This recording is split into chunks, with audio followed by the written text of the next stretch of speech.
Company के एक चतुर और महत्वाकांक्षी अधिकारी रॉबर्ट क्लाइव ने ठान लिया कि वो बंगाल को जीतकर रहेगा। लेकिन कैसे? हथियारों से नहीं, बल्कि एक ऐसी साजिश से जिसने भारत के इतिहास को हमेशा के लिए बदल दिया। रॉबर्ट क्लाइव कोई साधारण सैनिक नहीं था। वो जानता था कि युद्ध सिर्फ मैदान में नहीं, बल्कि दिमाग से भी जीता जाता है। उसने देखा कि सराजुद्दौला की सेना में कई लोग उससे नाराज हैं। प्लासी का युद्ध, वो साजिश जिसने भारत को गुलाम बनाया।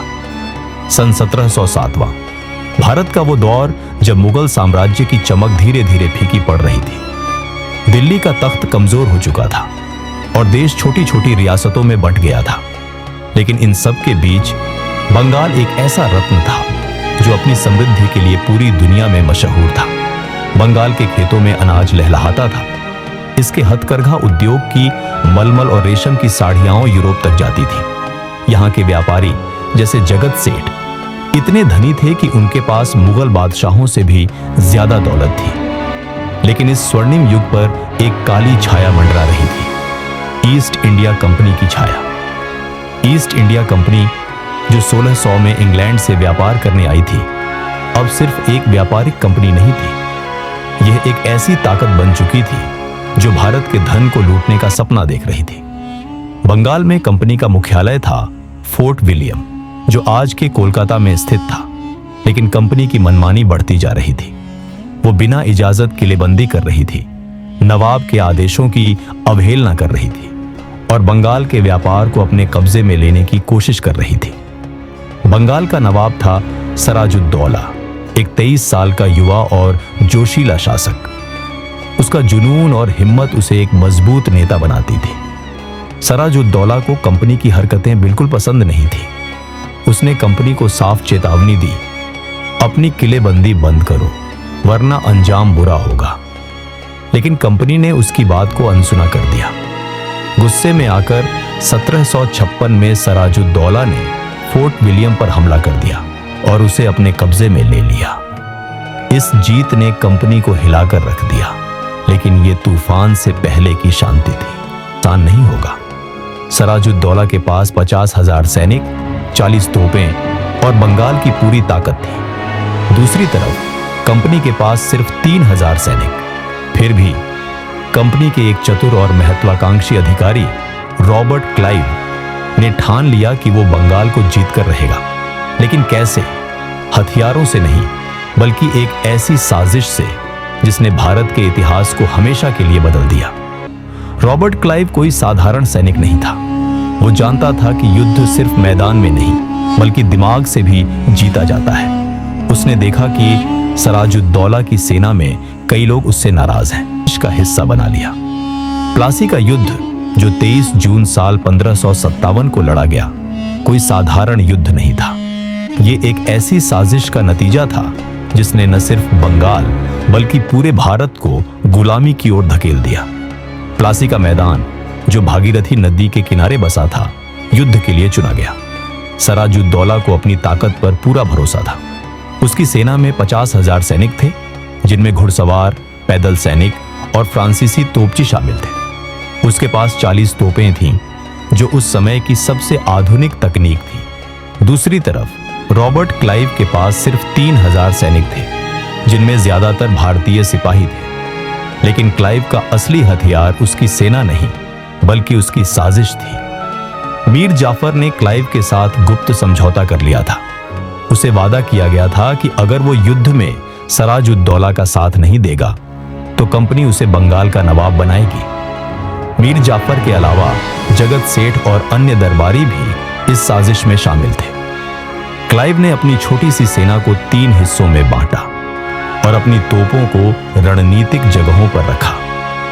उसका प्लान था कि वो सराजुद्दौला की सेना को थकाएगा और मीर जाफर की गद्दारी का फायदा उठाएगा।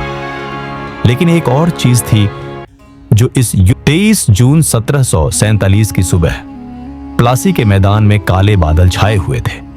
बारिश होने वाली थी और ये बारिश युद्ध का रुख बदलने वाली थी। सराजुद्दौला की सेना ने अपनी तोपों को खुला छोड़ दिया, जबकि क्लाइव ने अपनी तोपों को तिरपाल से ढक लिया। युद्ध शुरू हुआ। सराजुद्दौला की तोपों ने गोले दागे, और उसकी घुड़सवार सेना ने कंपनी की सेना पर हमला किया, लेकिन मीर जाफर की 15,000 सैनिकों की टुकड़ी मैदान में खड़ी रही। उसने एक भी कदम आगे नहीं बढ़ाया। सराजुद्दौला ने मीर जाफर को बार बार आदेश भेजे, लेकिन कोई जवाब नहीं मिला। दोपहर होते होते बारिश शुरू हो गई। ये बारिश सराजुद्दौला के लिए अभिशाप बन गई। उसकी सेना की बारूद भीग गई और तोपें बेकार हो गईं।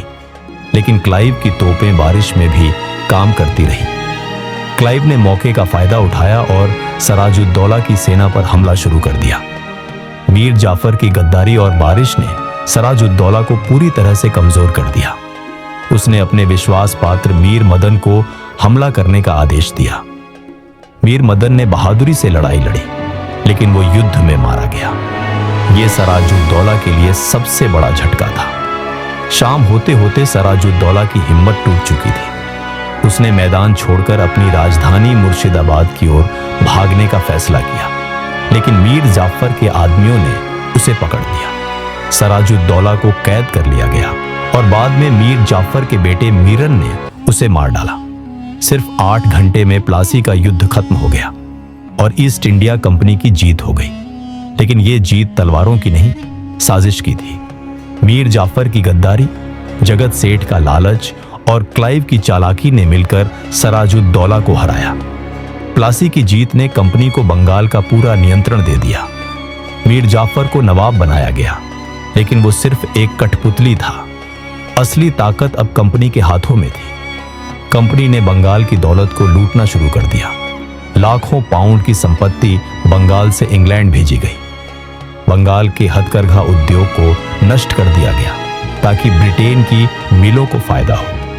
कंपनी ने भारी कर लगाए, जिसने किसानों और व्यापारियों को बर्बाद कर दिया। 1770 में बंगाल में एक भयानक अकाल पड़ा, जिसमें लाखों लोग मरे। इतिहासकारों का मानना है कि इस अकाल में बंगाल की 1/3 आबादी खत्म हो गई।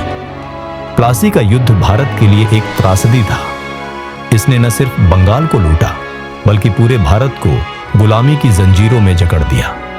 कंपनी ने बंगाल की ताकत का इस्तेमाल करके बक्सर का युद्ध और फिर धीरे धीरे पूरे भारत पर कब्जा कर लिया।